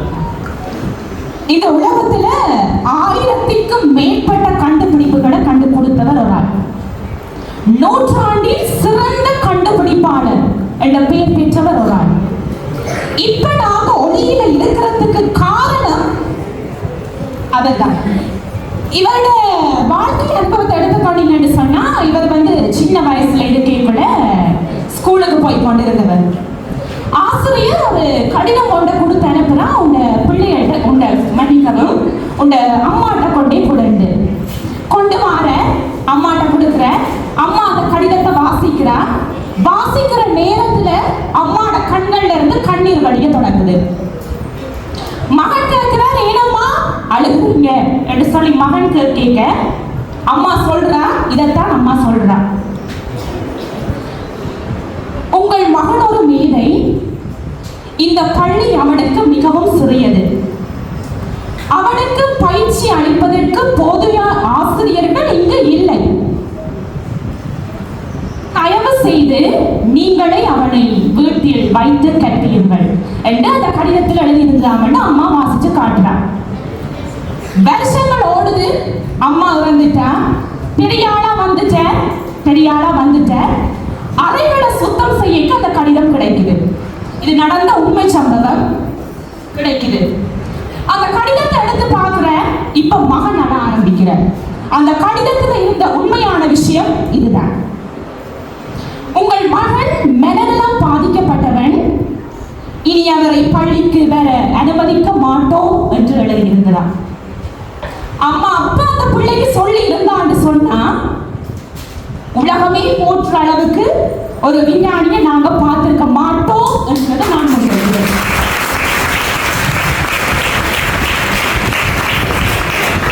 பள்ளியில் கற்கும் போது அவரது ஆசிரியர் கல்வி கற்பதற்கான தகுதி உன்னிடம் இல்லை என்று கூறி வழி அனுப்பி வைத்தார். ஆனால் அவரின் தாய் தன் மகனின் திறமையை கண்டறிந்து ஊக்கப்படுத்தியதால் தான் அவரை பின்னால் வியக்கும் ஒரு அறிவியலின் விஞ்ஞானியாக திகழ்கிறார் தோமஸ் அல்வா எடிசன். நடுவர் அவர்களுக்கு அடுத்த வினா. நடுவர் அவர்களே, கூறுங்கள், மாணவரின் எதிர்காலத்தை இங்கு தீர்மானித்தது பெற்றோர் தானே? எனக்கு இப்ப தலை புலத்தில் போல இருக்கிறார். இந்த எடிசன் கதையோ என்னவோ நியாயமானதுதான். அதே நேரம் எடிசனுடைய கல்வி அந்த அந்த அந்த கடிதம் வந்து எடிசனுடைய 8ஆம் தரத்தில் தான் கிடைத்தது. நீங்க சொன்ன கதை உண்மை. எடிசன் கிட்டத்தட்ட 1026 கண்டுபிடிப்புகளுக்கு சொந்தக்காரர். அங்கே எடிசனுடைய மனநிலையை ஒரு நம்பிக்கையை ஊட்டக்கூடிய அன்னை இருந்தபடியால் எடிசன் அந்த நிலைமைக்கு வந்தார். எடிசனுடைய கல்வியா அன்னை கொடுத்த நம்பிக்கையா என்பது அந்த இடத்தில் நாங்கள் பிறகு பேச வேண்டிய விஷயம். பௌசினாவுடைய 2வது கேள்வியும் சங்கடப்படுத்தி கொண்டு தான் இருக்கின்றது. நாங்கள் முடிவில் இது பற்றி கருத்துக்களை ஆராய்வோம். இந்த இடத்தில் நான் கேள்விக்கு பதில் சொன்னால் மாட்டிக்கொண்டு விடுவேன். மாணவர்கள் கூட கைதட்டுகிறார்கள். அவர்கள் எந்த பக்கம் மட்டும் எனக்கு தெரியல. ஆசிரியர்கள் பக்கமா, பெற்றோர்கள் பக்கம்? மாணவர்கள் நீங்க சொல்லுங்க, நீங்க யாருக்கு பக்கம்? நீங்கள் பாதுகாப்பா வீட்டிலே கொடுத்தீங்க. நீங்க திரும்ப பள்ளிக்கூடத்தில் பாதுகாப்பு இருக்கிறத பெரிய சிந்திங்க. சில பிள்ளைகளை வீடுகளில் சென்று அழைத்து வந்து கல்வி கற்பிக்கும் ஆசிரியர்களும் இருக்கிறார்கள். அதே போல தன்னுடைய உணவை துறந்து தான் சாப்பிடவில்லை என்று தெரியாமல் அந்த உணவை கொடுத்து பிள்ளையை பாடசாலைக்கு அனுப்பும் பெற்றோர்களும் இருக்கிறார்கள். இதில் யார் என்பது முடிவில் யோசிப்போம். நான் ஒன்று கூற மறந்து விட்டேன். என்னன்னு சொன்னா, அவருக்கு அந்த லெட்டர் கிடைக்குது. கிடைச்ச உடனே அவர் தன்னுடைய டைரியில ஒரு வசனம் ஒன்று எழுதுறார். இதுதான் அந்த வசனம். தோமஸ் அல்வா எடிசன் ஒரு மனநலம் பாதிக்கப்பட்டவன். தனது ஹீரோ தாயார் நூற்றாண்டின் ஜீனியஸ் ஆனார் என்று சொல்லி அந்த மதிக்கவும் டைரியில் எழுதினவர். உடனே எழுதினவர். இதிலே இருந்து எதிர்த்தரப்பினை தெரிந்து கொள்ளோடும் பெற்றோர்களுக்கு தான் இந்த பங்கு கூட இருக்கு. எதிர்த்தரப்புவாதி கதைச்சிருந்தா கமலி ஃப்ரம் நடுக்காவேரி என்ற படம் கதைச்சிருந்தா. அவ ஏன் அந்த இன்ஸ்டிடியூட்டுக்கு அவ போறான்றதை நீங்க மறைச்சிட்டீங்களா, மறந்துட்டீங்களா? அவ ஏன் போறான்னு நான் அந்த படம் பார்த்தேன். நல்ல இன்ட்ரெஸ்டான படம். எப்படி என்னது ஸ்டார்ட்ல படிக்காதவ என்னத்துக்கு போறேன் அப்படி இல்லை எப்படி படிக்கணும்ன்றதை நான் பார்க்குறேன். ஒரு பொடியனோட பார்த்துட்டா டிவியில அந்த பொடியனை நினைச்சு கொண்டுதான் நான் இந்த துறைக்கு போக வேண்டும் என்று சொல்லி போறேன். மறைச்சிட்டீங்களா மறந்துட்டீங்களான்னு எனக்கு தெரியல. எதிர்த்தரப்பு வாதியினர் வாதாடி இருந்தாங்க, பெற்றோர்கள் வந்து பிள்ளைகளை திணிக்கிறமா, இதுக்குத்தான் படி, டாக்டருக்கு தான் படி, ஆசிரியருக்கு தான் படி, நான் நல்ல வேலையில் இருக்கிறேன் நீ அதுக்குத்தான் படிக்க வேணும், நான் அரச தொழிலில் இருக்கிறேன் நீ அதுக்குத்தான் படிக்க வேணும். இன்றைய காலகட்டங்களில் பெரும்பாலான மாணவர்கள், எல்லாரையும் நான் குறிப்பிடையில, பெரும்பாலான மாணவர்கள் வந்து நாங்க என்னவா வரப்போறோம் என்பதை தாங்களே கற்பனை செய்து கொள்றாங்க. எதிர்காலத்தில் இப்படித்தான் நான் வர வேண்டும். இவர்களின் கனவும் லட்சியத்துக்காகவும் உழைப்பவர்கள் பெற்றோர்கள் தான். இன்றைய சூழலை பார்த்தீங்கன்னு சொன்னா கல்வியும் பொருளாதாரமும் டைட் ஆகிக்கொண்டே இருக்குது. கல்வியும் பொருளாதாரமும் டைட் ஆனிப்ப என்றுதான் நான் சொல்லுவேன். இப்படி இருக்கையில் ஒரு மாணவனின் எதிர்காலத்தை பெற்றோராலேயே தீர்மானிக்க முடிகிறது. ஒவ்வொரு வெற்றி பெற்ற மாணவரையும் கேளுங்கள், உங்கள் வெற்றிக்கு யார் காரணம் என்று. முதலில் வருவது பெற்றோர், இரண்டாவது வருவது ஆசிரியர். இதுல ஏனென்று அவனுக்கு தான் தெரியும், என்னைய படிக்க வைக்கிறதுக்கு அம்மா அவ்வளவு கஷ்டப்பட்டிருக்கிறா, என்னென்ன செய்து என்ன படிக்க வச்சிருக்கிறான்றது பெற்றோருக்கு தான் தெரியும். இப்ப முதல்ல வாரது வந்து பெற்றோர்கள் தான். பெற்றதோடு கடமை முடிந்தது என்று நினைத்திருந்தால் இன்று நீங்களோ நானோ இவ்வளவு தூரம் நிற்க இயலாது. பெற்றோர் எங்களுக்கு தகுந்த கல்வியை தந்ததால் தான் இவ்வளவு தூரம் நாங்கள் நிற்கிறோம் என்பதையும் எதிரணி மறந்துடக்கூடாது. ஒரு குழந்தையை பள்ளியில் சேர்ந்த பிறகுதான் மாணவன் என்ற அந்தஸ்தும் ஆசிரியர் என்ற உரிமையும் கிடைக்கப்படுது. கடைசியில் ஒன்றை மட்டும் கூறி முடித்துக் கொள்கிறேன். ஆசிரியர் கோடு மட்டும்தான் போடுவார். அந்த கோட்டு மேல ரோட்டை போட்டு மாணவர்கள் சென்றடைய வேண்டிய இலக்கை நோக்கி போறது பெற்றோர்கள் தான். இறுதியாக என்னை பெற்று வளர்த்து ஆளாக்கிய பெரும் பொறுப்பு என் பெற்றோரையே சார்ந்தது. எதிர்த்தரப்பில் உள்ளவர்களின் பெற்றோரையும் அவையில் உள்ள பெற்றோரையும் சேரும் என கூறிக்கொண்டு விடைபெறுகிறேன். வாய்ப்பு அளித்தமைக்கு நன்றிகள்.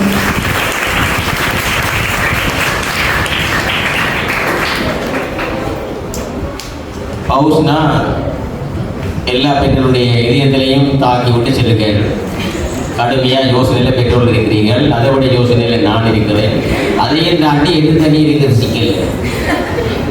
உண்மையாகவே நாங்கள் பெற்றோர்கள் இல்லாமல் வரவில்லை தான்.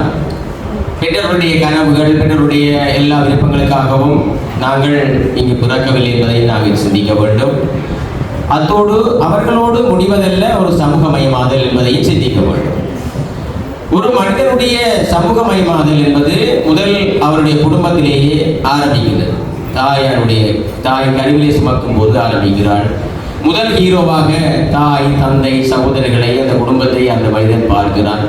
அடுத்ததாக அவனுடைய வழிபாட்டு தலங்கள், அவன் படிக்கின்ற கல்வி சாலைகள் பொறுப்படுகின்றன, சமூகம் பொறுப்படுகின்றது. இவ்வாறு அவருடைய மரணம் வரைக்கும் அவர் சமூகமயமாதலுக்கு பொறுப்பாக இருப்பது இந்த நிறுவனங்கள். அந்த வகையில் அவருடைய பிறப்பு மட்டும் போதுமானது அல்ல, அவர் பூரண மனிதனாக மாறி இந்த உலகத்தில் வாழ்ந்து முடிப்பது. இங்கே இன்றியமையாத தொடர்பு இரண்டு தரப்பு வாதங்களுக்கும் இருக்கின்றது. எதிர்த்தரப்புகளுடைய வாதத்தை நாங்கள் எதிர்பார்க்கிறோம். எங்கே தலைவர் தொகுத்து தன்னுடைய நேரத்துக்குள் அதை வழங்குமாறு கேட்டுக்கொள்கிறேன். அந்த வகையில் தலைவர் கரிகரன் அவர்களை வரவேற்கிறேன். வாய்ப்புக்கு நன்றி பாராட்டி மீண்டும் உங்களோடு இணைக்கிறேன். ஆசிரியர் விதியில் குறிப்பிட்டால் அந்த ரோடு போட்டால் கோடு போடுறதா நான் சொல்லுவேன். அந்த ரோடை நேராக்குறது யாரு? ஆசிரியர். பெற்றோர்கள் அதை முடக்கா போட்டு விட்டால் அப்போ அதை நேராக்குவது யாரு? ஆசிரியர்கள் தான். அதே போன்று இந்த தோமஸ் அல்வா எடிசன் கடிதத்தை பற்றி குறிப்பிட்டு நீங்க சொல்றது இந்த அரசியல்வாதிகள் போட்டுக்கிற ரோடை கேட்கிறீங்களா அல்லது இந்த ஆசிரியவாதிகள்? ஆசிரியர்வாதிகளை பற்றி தான் குறிப்பிடுகிறேன். அதே போன்று இவர் தோமஸ் அல்வா எடிசனின் தாயாரின் கடிதத்தை குறிப்பிட்டார். நீங்கள் அடிப்படையிலேயா ஐக்கிய அமெரிக்கா முன்னாள் ஜனாதிபதி அவர்களான ஆபிரகாம் லிங்கன் அவர்கள் அவரது ஆசிரியர் அவர்களுக்கு எழுதி அனுப்பிய கடிதத்தை கேள்விப்படவில்லையா? அதிலே அவர் என்ன குறிப்பிட்டார்? எனது மகனை நான் உங்களை நம்பித்தான் அனுப்புகிறேன். அவர்கள் புதிய உலகத்தை நீங்கள் தான் காட்டவும், நல்லவர்கள் அவர் இருக்கிறார்கள், அவர்களை சரியான முறையில் நீங்கள் தான் அறிந்து அவர்களுக்கு புரிய வைக்க வேண்டும் என்று குறிப்பிடுகிறார். அதே போன்று இந்த உலகத்திற்கு பிள்ளைகளை அறிமுகம் செய்வவர் பெற்றோர் என்கிறார்கள். அல்லது இன்னொரு விதத்தை சொல்கிறார், ஆசிரியர்களை அறிமுகப்படுத்துவர் பெற்றோர் என்கிறார். ஆசிரியரை பெற்றோர் அறிமுகப்படுத்துகிறார். ஆனால் இந்த உலகத்திற்கு உங்கள் பிள்ளையை யார் என்று அறிமுகப்படுத்துவர் யார்? ஆசிரியர் தான். அந்த பிள்ளையை யாராக மாற்றுவது என்பதை தீர்மானிக்கிறவர் ஆசிரியர் தான். அதே போன்று இன்று நாங்கள் நிறைய பாத்திரங்கள் சமூகத்திலே இந்த சிறுவர் இல்லங்கள், நன்னடத்தை திணைக்களங்கள் எல்லாம் உருவாகுன்றதற்கு காரணம் ஆசிரியர்களா? இவ்வாறு உருவாக காரணம் பெற்றோர்கள் தான். முறையாக பெற்றோர்கள் பராமரிக்கப்படுவது, அவர்களை கவனிக்காமல் விடுவது என்று சொல்லி பெற்றோர்களின் பிள்ளைகளினாலே தான் இந்த இல்லங்கள் என்று. அதே போன்று சிறுவர் நன்னடத்தை திணைக்களம் இருக்கின்றன, போலீஸ் திணைக்களத்திலே மகளிர் மற்றும் சிறுவர் விவகார பிரிவுகள் எல்லாம் இருக்கின்றன. அதே போன்று இன்னொரு விடயத்தை தெரியப்படுத்துகிறேன். ஐக்கிய நாடு சபையின் 1989ஆம் ஆண்டு சிறுவர் சமவாயத்திலே சில விடயங்களை குறிப்பிடுகிறார்கள். சிறுவர்களுக்கு பாகுபாட்டை இல்லாமல் ஒழிக்க வேண்டும், அவர்களது கருத்துக்களுக்கு முன்னுரிமை வழங்க வேண்டும், உயிர் வாழ்வதற்கு அவர்களுக்கு வாய்ப்பளிக்க வேண்டும் என்று தான் சொல்கிறார். அவ்வாறு சட்டங்கள் ஏன் உருவாக்குகின்றார்கள்? சிறுவர்கள் யாரோடு இருக்கிறார்கள்? பெற்றோர்கள் தான் இருக்கிறார்கள். அப்ப பெற்றோர்கள் நல்லா பார்த்து இந்த சட்டங்கள் என்னத்துக்கு வரப்போகிறது? ஆகவே இங்கே பெற்றோர்களின் பிள்ளையினாலே தான் இவ்வாறான சட்டங்கள் உருவாகின்றன, சிறுவர் இல்லங்கள் உருவாகின்றன, நன்னடத்தை திணைக்களங்கள் இருக்கின்றன. ஆகவே முற்றுமுழுதாக இங்கே பிள்ளைகளை பெற்றோர்களையே தங்கி இருக்கிறது நாங்கள் இதனூடாக அறிந்து கொள்ளக்கூடியதாக இருக்கிறது. அதே போன்று அண்மையிலே நிறைய பேரிடர்களை எங்களை நாடு சென்றது. பொருளாதார நெருக்கடியாக இருந்தாலும் சரி, கொரோனா தொற்றாக இருந்தாலும் சரி, அந்த காலங்களிலே பிள்ளைகளது கல்விகள் பெரும்பாலும் பாதிக்கப்பட்டது. அந்த சமயத்தில் பெற்றோர்கள் உங்களது வீட்டில் வைத்து பிள்ளைகளை தொல்லையை தாங்க முடியாமல் தத்தளித்த போது அவர்களுக்காக நிகழ்நிலை வகுப்பு, குருகுலம் போன்ற அந்த வகுப்படை நிகழ்த்தியது யார்? நீங்களாம் முன் வந்து நடத்தினீர்கள், ஆசிரியர்களால் நடத்தினார். அவர்களுக்கும் பிள்ளைகள் இருக்குத்தான். அதை எல்லாம் அவர்கள் தவிர்த்து விட்டு அதனை செய்யவில்லையா? பேரிடர் காலத்திலேயும் உங்களுக்கு உதவியாக நண்பனாக இருந்தது ஆசிரியரை. அதை நீங்கள் மறந்துவிடக் கூடாது. அதே போன்று பெற்றோர்கள் ஒரு பிள்ளையை இன்னொரு பிள்ளையிடம் ஒப்பிடுகின்ற மரபு காணப்படுது. இன்றைய எங்கள் சமூகத்திலே நிறைய தற்கொலைகள் உருவாகின்றன. அதற்கான காரணம் என்ன? ஒரு கல்வி பொதுத்துறாத உயர்ந்த பரீட்சையாக இருந்தாலும் சரி, சாதாரண பரீட்சையாக இருந்தாலும் அல்லது புலமை பரீட்சையாக இருந்தாலும் சரி, உன்னை விட அந்த பக்கத்து வீட்டுக்கூடிய நல்லா படிக்கிற, நீ நல்லா படிக்கிறாள், நீ மோக்கு கேடலாம் அவர்கள் சொல்லி அவர்களை மட்டம் தட்டுகிறார். அவ்வாறு மட்டம் தட்டுவதனாலும் தற்கொலைகள் அதிகரிக்கிறது. அப்ப இதற்கான முழு பொறுப்பை யார் ஏற்க வேண்டும்? நீங்கள் தான் ஏற்க வேண்டும். முழுதாக நீங்கள் ஆசிரியர்களே அனைத்து பிள்ளைகளை சுமத்தி விட்டு தப்பிக்க முடியாது. உங்களிலே பிள்ளைகள் அதிகமாகவே இருக்கின்றன. அதே போன்று இந்த குரு பக்தி பற்றி புராணத்தில் ஒரு கதை இருக்கிறது. ஏகலைவன் கதையை நீங்கள் கேள்விப்பட்டிருக்கிறீர்கள். அது குரு இல்லாமலே அந்த ஏகலைவன் வில்வித்தையை கற்றுக்கொண்டு அந்த குருவிற்கு தனது தட்சணையாக இருந்த வேண்டும் தனது விரலை வில்வித்தைக்கு அந்த வில்லை எய்வதற்கு அங்கே முக்கியமாக தேவைப்படுகின்ற ஒரு அந்த விரல், அந்த விரலை அவர் கேட்ட போது அவர் தயங்காமல் கொடுக்கிற அந்த குரு பக்தியை பாருங்கள். ஆனால் ஆசிரியர் பக்தியில் அவ்வாறு இருக்கிறதா? அந்த வகையிலே உங்களுக்கு தெரிந்து கொள்ள வேண்டும் ஆசிரியர்களது மகத்துவத்தை. அதே போன்று எங்களது கலப்பினர் ஆசிரியரது அந்த வகைபாகத்தை அல்லது அந்த முக்கியத்துவத்தை உறவினை சிறப்பாக கொண்டு சென்றார்கள். ஏனென்றால் ஆசிரியர்கள் மாணவர்களுக்கு ஆதரவை வழங்குகிறார்கள், எதிர்காலத்துக்கு கொண்டு செல்கிறார்கள், ஒத்துழைப்பு வழங்குகிறார்கள், ஊக்கமளிக்கிறார்கள், அவர்களது மனநிலையை மேம்படுத்துகிறார்கள், முன்மாதிரியாக செயல்படுகிறார்கள், ஆலோசகர்களாக செயல்படு. இப்படி பல்வேறு பரிணாமங்களை எடுத்துக்கொண்டு அவர்களை முன்னேற்றுகிறார்கள். நீங்கள் என்ன பரிணாமம் எடுக்கிறீர்கள்? அவர்களை திட்டுவது, பேசுவதும், அவர்களை விளையாட வழிநடத்தலுக்கு தான் கொண்டு செல்கிறீர்கள். இன்றைய இந்த சமூகமயமாக்கம் பற்றி குறிப்பிடும் போது இந்த சமூகமயமாக்கத்துக்கு உட்படுத்துவர் யார்? ஆசிரியர் தான். அப்படி சமூகமயமாக்கத்துக்கு உட்படாமல் விட்டால் உங்கள் பிள்ளைகள் கிணற்று தவளைகளாக உங்கள் வீட்டுக்குள்ளே தான் இருக்கும். அப்போ அந்த சமூகமயமாக்கல் என்ற பொறுப்பினை இங்கே கொண்டு வந்து அதை சரியாக நடத்துவோர் ஆசிரியராகத்தான் இருக்கின்றார். எனவே பெற்றோர்கள் தங்கள் பிள்ளைகளை மட்டுமே வளர்ப்பதிலே தான் அங்கே அவர்கள் சுயநலவாதிகளாகவே செயற்படுகிறார். ஆசிரியர்கள் அவ்வாறு இல்லை, அவர்கள் பொதுநலவாதிகளாக தான் சேர்க்கிறார்கள். இந்த 35 பிள்ளைகள் தான் 35 பேரை ஒழுங்காக கவனிக்கிறது என்று சொன்னாங்க. அப்படி 35 பேரை மட்டுமில்லை, 35, 40, 50, 100 ஆசிரியர் கவனிக்கிறார்கள். இன்றைய சமூகத்தில் இந்த கூட்டு குடும்பங்கள் என்ற ஒரு மரபு இல்லாமல் போய்விட தனித்த குடும்பங்கள், கருத்து குடும்பங்கள் தான் இருக்குது. அங்கே 3-4 பிள்ளைகளை பெற்றால் கூட இந்த பிள்ளையை வச்சிருக்கிறார், சரியான தொல்லையாக கிடக்குன்னு சொல்கிற பெற்றோர்களை தான் அதிகமாக கண்டிருக்கிறேன். ஆனால் ஆசிரியர்கள் அவ்வாறு சொல்வதிலேயே எத்தனை ஆயிரம் பிள்ளைகளை ஒரே வகுப்பறையில் வைத்து மேனேஜ் பண்றாங்க.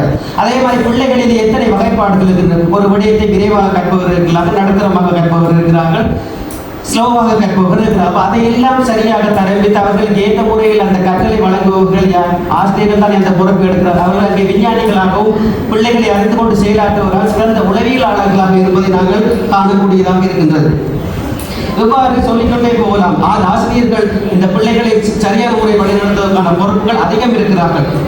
பெற்றோர்கள் நீங்கள் என்ன செய்கிறீர்கள்? குடும்ப பொறுப்புகளை பிள்ளைகளிடம் திணிக்கின்றீர்கள். இதில் இந்த மூத்த பிள்ளை கடைசி பிள்ளை இருக்கிற பொறுப்பை எடுத்துக்கொண்டால் மூத்த பிள்ளைக்கு இன்னும் அதிகமாக பொறுப்புகளை திணிக்கிறீர்கள். ஏனென்றால் நீ தான் மூத்த பிள்ளை, நீ சரியா நடக்கணும், உனக்கு பின்னால் ஆக இருக்கிறாங்க, உன்னை பார்த்து தான் மற்ற பிள்ளை நடக்கும் என்று சொல்லி அவர்களை சுதந்திரமாக செயல்பட விடாமல் அவருடைய சிந்தனையை மழுங்கடிக்கிற செயல்பாடுகளை செய்தவர் யார்? பெற்றோர்கள், ஆசிரியர்களா? ஆனால் ஆசிரியர்கள் அங்கே மூத்த பிள்ளை இளைய பிள்ளை என்ற முறையை பார்ப்பதில்லையே.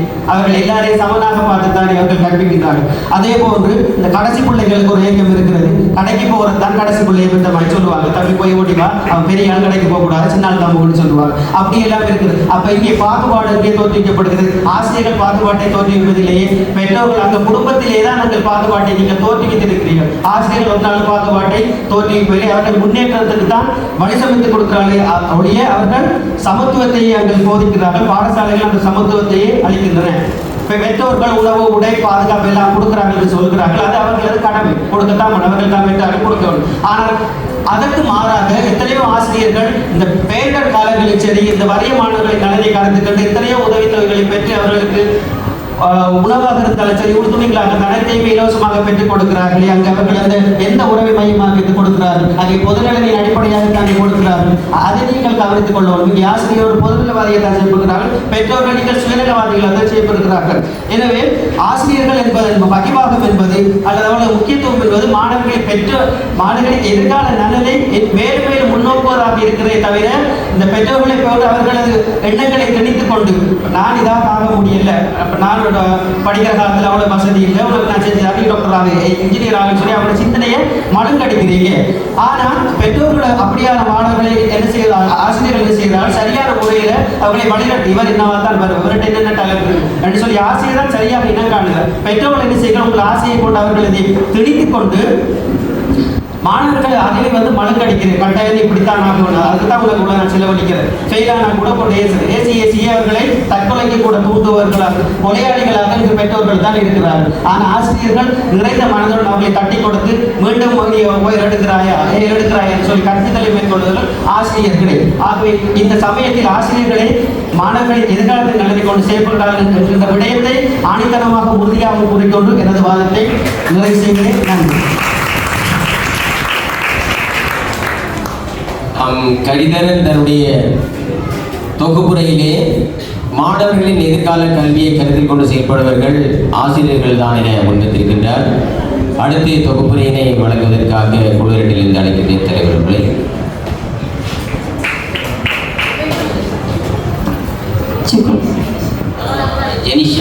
மீண்டும் அனைவருக்கும் வணக்கம். பெற்றோர்கள் அனைவரும் சுயநலவாதிகளா? என்ன சொல்கின்றீர்கள் பெற்றோர்களே? சத்தம் இல்லை. என்ன அனைவரும் ஒப்புக்கொள்கின்றீர்களா? அதனை அனைவரும் சுயநலவாதிகளா? அடுத்ததாக குறிப்பிட்டிருந்தார் பெற்றோர்கள் கொலையாளிகள் என்று. அண்மையில் நடந்த சம்பவத்தை நாங்கள் நினைவு கூற வேண்டும். ஒரு ஆசிரியரால் நடத்தப்பட்ட துஷ்பிரயோகம். அங்கு பெற்றோர்கள் கொலையாளிகள் அல்ல. யார் கொலையாளி? அந்த ஆசிரியர் கொலையாளி. ஆக நான் எனது மாணவர் விவாதத்தில் இருந்து ஒரு கருத்தை எடுக்கின்றேன். இலையும் பழுப்பும் எங்கும் உண்டு. பொறுப்பற்ற பெற்றோர்களும் இவ்வுலகில் வாழ்கின்றார்கள் தான். அதே போல பொறுப்பற்ற ஆசிரியர்களும் இங்கு வாழ்கின்றார்கள் தான். அடுத்ததாக ஆசிரியர் இல்லை என்றால் நான் இல்லை என்று, ஆசிரியர் இல்லை என்றால் நான் இங்கு இல்லை என்று காந்தூர் மன்னர் குறிப்பிட்டிருந்தார். ஒரு மாணவி எனது பாடசாலையில் லைனை எடுத்து ஏலவல் வந்தார். அந்த பிள்ளைக்கு முன்னுக்கு முன்னால ஒரு ஆசிரியர் சொன்னா, நீ இந்த ஏலவல்ல 3 பாடம் கையில் எடுப்பாள். அந்த மாணவி இன்று சட்டக்கல்லூரி மாணவராகவும் இங்கு ஆசிரியராகவும் பாடகராகவும் இந்த சமுதாயத்தில் நிற்கின்றார் என்றால் அதற்கு காரணம் ஆசிரியர் அல்ல. உண்மையிலே அந்த மாணவி நான் தான். அதற்கு காரணம் என் தாய் தான். கஷ்ட டீச்சர் இருந்தா, டீச்சர் ஏன் ஸ்கூலுக்கு அனுப்புறீங்க, ஸ்கூல் ஆசிரியர்ன்றது தொழில். பாடங்களை பிள்ளைகளுக்கு கற்பிப்பதற்காக வடிவமைக்கப்பட்ட அழகிய அறநெறிய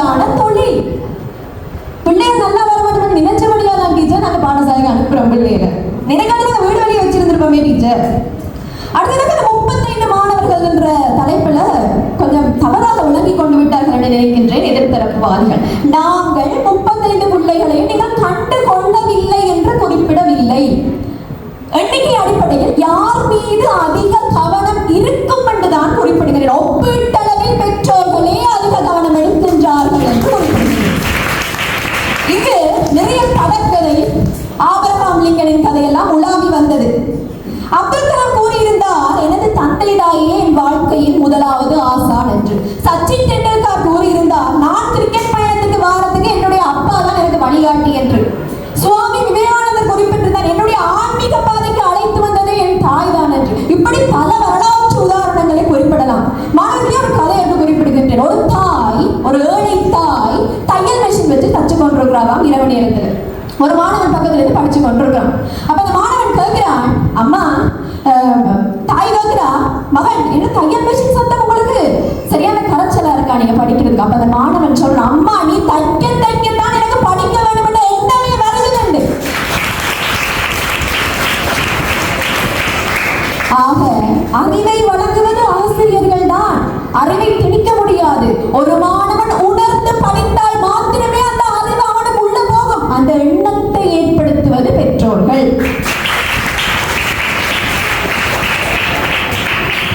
6 7 மடத்தியாளர்கள் சரி இருக்கட்டுமே, ஒரு 13 14 வருட கல்விதான் ஆசிரியர்கள் எங்களோடு இருப்பார்கள். ஊனிலும் உறக்கத்திலும் உடனிருக்கும் பெற்றோர்களின் பங்குதான் என்ன?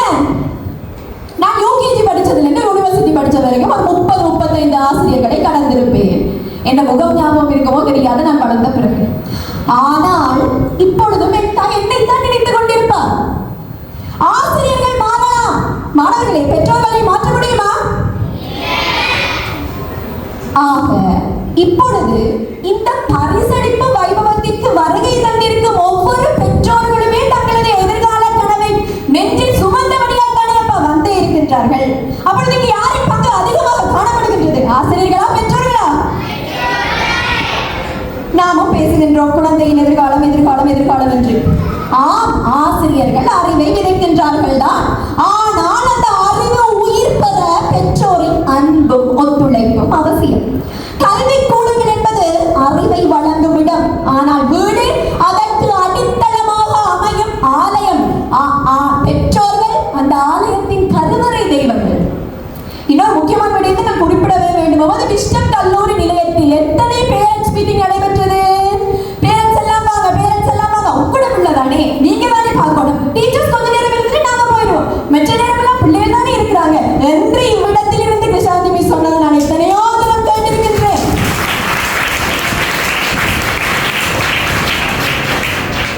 ஆகவே மாணவர்களின் எதிர்காலத்தை கருத்தில் கொண்டு செயல்படுவது ஆசிரியர்களா பெற்றோர்களா என்ற பட்சத்தில், ஆசிரியர்களா பெற்றோர்களா அல்ல, இந்த உலகத்தில் மாணவரின் எதிர்காலத்தை கருத்தில் கொண்டு செயல்படுவதில் பெற்றோர்களை விட யாருமே மிஞ்சிவிட முடியாது. என முழங்கி எனது விவாதத்தை முடித்துக் கொள்கின்றேன். வாய்ப்புகளுக்கு நன்றி.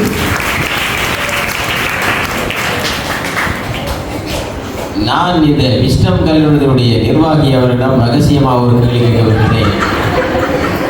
இங்கிருந்து நான் வீட்டுக்கு தப்பி செல்வதற்கு ஏதாவது ரகசியமான பாதை உண்டா? பாதுகாப்பாக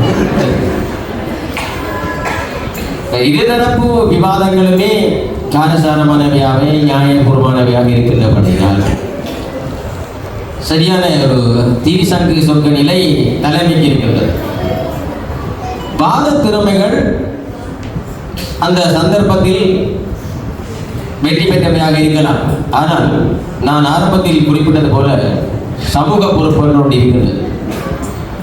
இந்த உலகத்தில் நாங்கள் ஏதோ ஒரு படைப்பாதலால் படைக்கப்பட்டிருக்கிறோம்.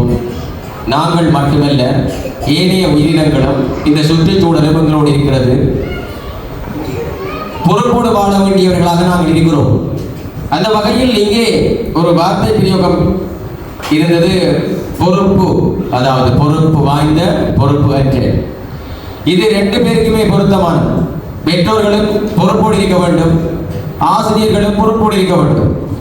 இங்கே இந்த விவாதத்திலே நல்ல பெற்றோர்கள் பற்றியும் நல்ல ஆசிரியர்கள் பற்றியும் தான் நாங்கள் விவாதிக்கின்றோம். ஆரோக்கியமான விவாதம்.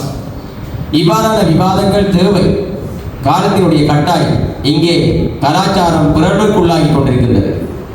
நவீன சாதனங்களுடைய வருகை, விஞ்ஞானத்தினுடைய முன்னேற்றம், இந்த சோசியல் மீடியாக்களுடைய ஆக்கிரமிப்பு என்று மனிதனை பிறழ்வு பாதைக்கு கொண்டு சென்று கொண்டிருக்கின்றது. தன்னை மறந்து ஒரு உள்ளங்கைக்குள்ளேயே உலகத்தை தடவிக் கொண்டிருக்கிறார்கள் மனிதர்கள். அதில் மாணவர்களும் விலங்கில்லை.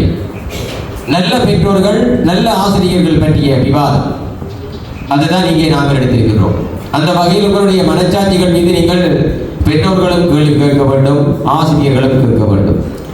இரு தரப்பிலும் நல்லது கெட்டது நடந்து கொண்டுதான் இருக்கின்றது. அப்ப இங்கே நடந்த இந்த இருதரப்பு வாதத்தின் அடிப்படையிலும் இது உங்களிடம்தான் முன்வைக்கப்பட்டிருக்கிறது. இந்த வாதத்தை நிகழ்த்தியவர்கள் யார்? ஆசிரியர்கள். வாதம் யாருக்கானது? நல்ல பெற்றோர்களுக்கானது, நல்ல ஆசிரியர்களுக்கானது. அந்த வகையில் ஆன்மீகம் சொல்கிறது அன்னையும் பிதாவும் முன்னறி தெய்வம், mother and father are the visible god. அவர்கள் தான் முதல் பார்த்த தெய்வம். அறிவித்தவர் நிறைவன் ஆவார் என்று சொல்றது. இங்கே தர்க்க குழப்பம் இருக்கிறது. எதை ஏற்றுக்கொள்ள? பெற்றால் போதுமா? கல்வி இல்லையே நிகழ் சூழ்ந்த வாழ்வு. அந்த ஒளியை கொடுப்பவர்கள் ஆசிரியர்கள். பெற்றுவிட்டால் போதுமா? பிள்ளையின் மீது அக்கறையோடு அந்த பிள்ளை இலட்சியத்தை அடையும் வரை உறுதுணையாக இருப்பவர்கள் பெற்றோர். ஒளியை காட்டி அந்த இலக்கை கொண்டு சென்று கரை சேர்ப்பவர்கள் ஆசிரியர்கள். ஒரு எசெக்சுவல் கான்டாக்ட்ஸ் இருக்கிறது. அது இன்றியமையா தொடர்பு ரெண்டு பேருக்குமே இருக்கிறது. ஒரு மனிதனுடைய முழுமைக்கு நீங்கள் ரெண்டு பேருமே பொறுப்பாக தான் இருக்கிறீர்கள்.